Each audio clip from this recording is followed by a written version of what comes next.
warkii ugu naxdinta badnaa ee ka soo baxay madaxweynaha Donald Trump madaxweynaha dalka Mareykanka ayaana ku dhawaaqay taariikhda ay xilliga la soo bixi doono dadka soo galootiga oo darbiyada ka booday qaarkood u badan Soomaalida maanta ayuu shaaciyay dhagtada fur Donald Trump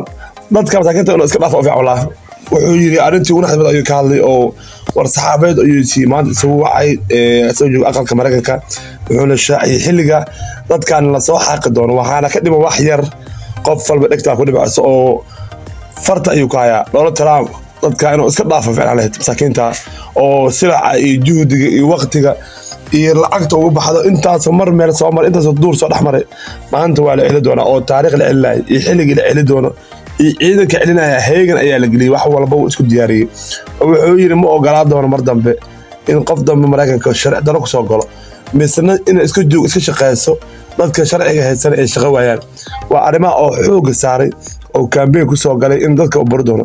wuxuu dadka bixi doonaa 20ka bisha January sanadka cusub bisha 20ka marka January marka waxa ka dhiman maad December waa ku waay 30 biri ayaa ku hartay ilaa halka 20 biri Donald Trump wuxuu xaq doonaa wax alla wixii dad Mareykanka joogay oo maanta ayuu shaaciyay 20ka bisha January ayaa la xaq doonaa qof walba hadalkan waxay u tahay naxdin waa hadal naxdin leh oo Trump markaan go'aankiisii uu ka dhaweeyay oo marka hore campaign ay ku galay inuu dadkan soo xaqo oo Soomaali hadhine ajnabi madow kale cadaan kale carabta waa ka buuxaan dadkaas darbiyada ka boodeen oo waliba Mexico iyo Mareykanka xuduud u dhaxaysa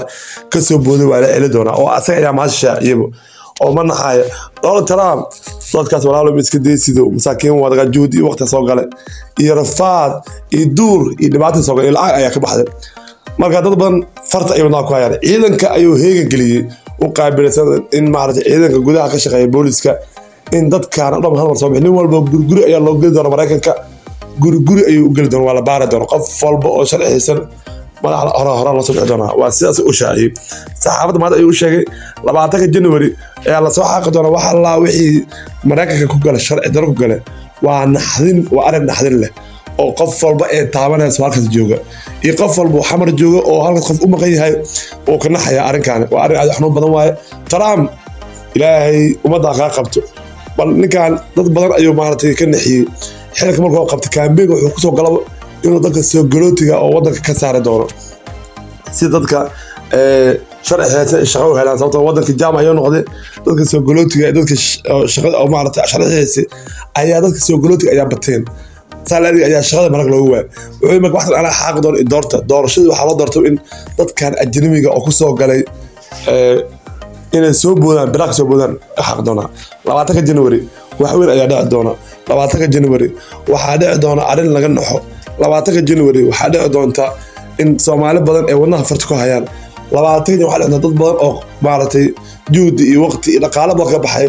dib Soomaali lagu soo celi doono 20ka January waxa dhici doona dad badan oo Kenya ka baxay Mareykanka ku galay bir inay ka boodaan dib lagu soo Mareykanka lagu soo celiyo sheegay wadankooda Kenya